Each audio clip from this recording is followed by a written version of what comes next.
Okay, good morning, everyone. This is Kevin Laws here at the National Weather Service office in Birmingham with our weekly webinar. We actually have some things to talk about real quick, as I'm sure you've been hearing about. My talking points for the rest of the week is going to be a gradual but substantial warm-up, as I'm sure you've been hearing about today and yesterday. If you've been out in the morning, while it's been rather cool, that is going to dramatically change over the next several days. Probably beginning, well, tomorrow afternoon you'll notice a difference, but really on about Thursday afternoon, you're going to really start to notice a big change in those high temperatures, the afternoon highs. In fact, there's going to be potential for record high temperatures, especially as we get into Friday and Saturday afternoon. Some of the numerical guidance is actually spitting out 80 degrees for late December, so going to be a major change. I think our record highs are about 70 to 71 on those days, so we'll probably see those busted by several degrees. And then I'm sure everybody's here to hear about the severe weather possible over the weekend, and there's rumors flying around, so let's try to dispel what we do and what we don't know at this point. I'm going to get a little sciencey here for about 2 or 3 slides. Just bear with me. But really what we're talking about and what you're hearing about is uncertainty in the forecast. So I'm going to kind of show you an example of what we're talking about. Here's about sort of similar to those spaghetti plots that you see with the hurricane tracks when they kind of show you all the different directions that the models are taking the hurricane. This is something very similar. So this is today's forecast, and you can see I have about 16 different models here overlaid on top of each other. They all are in very good agreement. In fact, it kind of shows you why we're under colder conditions over the past week or so, is that we have that sort of northwesterly flow, and the wind lines sort of follow the pattern here, as you can maybe imagine. So everything's lined up. It's perfectly agreeable. So today's forecast is not a problem. So as we skip ahead to, say, Thursday afternoon, they still look like they're in pretty good agreement. You don't see a lot of scatter, but what I've done in the background here in the colored map is show you where there's going to be higher uncertainty. So as you get into these greens and reds, and the picture part, the background color part, is showing you where the models are starting to have significant spread. But by Thursday afternoon, as I talked about, our wind direction now, notice, has changed to now be more southwesterly, and that's exactly why we're going to start to experience that major warm-up.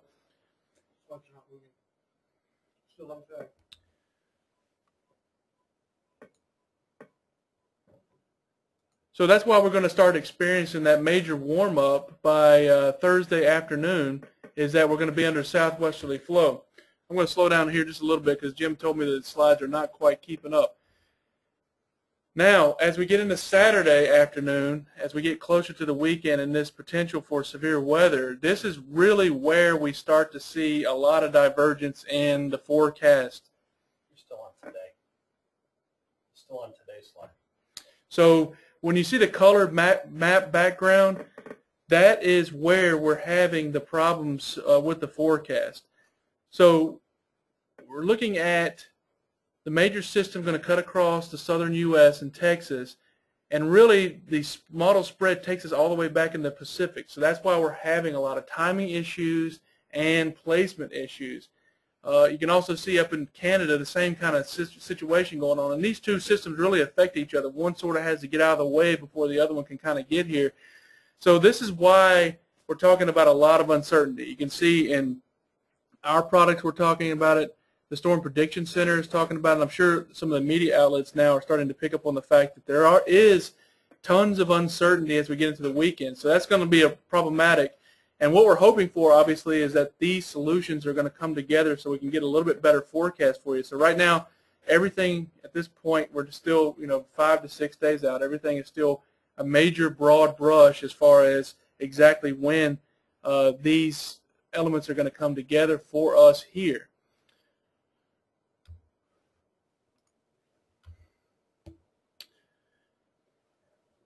So essentially what's going to happen is, as we get into Saturday, and I'll just project Saturday morning here, a surface system is going to form somewhere across Texas, probably in southeastern portions of Texas, and that's going to really put a nice warm front. There's going to be a major divide between where all this warm air is going to be and the colder air up in the northern plains and toward the upper Mississippi and Missouri valleys. That's where the cold air will be. We'll be down in this nice warm sector. And by Saturday morning, we're expecting this low to develop somewhere. We feel pretty good right now about the forecast for these areas. Along that stalled boundary, we'll just call that a stalled front, is where you'll have your shower and thunderstorm activity. Now, there is a potential for perhaps some severe to start forming east of where that low sets up. So somewhere across East Texas and southern Louisiana, we may start to see that severe element start to play in by Saturday and maybe even Saturday afternoon. What we're expecting right now, our best forecast, is that this system is going to ride right along this boundary. So it's going to ride just to our north and west by Saturday afternoon, and then by Saturday evening, we'll jump ahead, and we probably are going to have more of a formed system. Again, there's tons of uncertainty about this timing. This is our best forecast for right now. We're expecting that system to maybe not even strengthen. It may just maintain sort of a strength to it. All these are going to play into how this system plays out. But you'll have a nice warm front way up in the Ohio Valley and a dragging cold front. We feel pretty good, too, about the fact that there's going to be a line of thunderstorms, like a squall line along that cold front. But our questions are still going to remain about what happens out in this warm sector. Everybody talks about this warm sector, sort of that area between the cold front and the warm front. And is there possibility of severe weather at some point between Saturday evening and, let's say, Sunday afternoon? I know that's a big window right now, but we're going to try to work on this week narrowing that window down, the timing, just like we always have. We'll be working on that throughout the week and getting a better forecast. But that is what we're talking about here, is somewhere in between this cold front and warm front, and sometime between Saturday evening and Sunday afternoon, to perhaps us have a severe weather episode here. Right now, anytime that you have severe weather and these kind of systems in the wintertime, and I'm talking about the months of November through about March, we're going to have the potential to have tornadoes. The wind fields are really strong. They're strong with this system as well, just like all the other ones, but we want to get the placement of the features. We want to have a little bit better forecast for you. So with that, we have introduced, if you've seen it, into our hazardous weather outlook for Saturday and Sunday. Right now we have a 1 confidence out of 5. So again, there's a lot of timing. The threat seems to be there. So again, just watch this through the week, see how we adjust this, and certainly ask us any questions. So that's what we have for right now. Sorry I couldn't be a little bit more specific, but it is Tuesday, and again, a 5, 6, 7 day forecast for us is almost like a lifetime, as you might imagine. So we'll stay on that.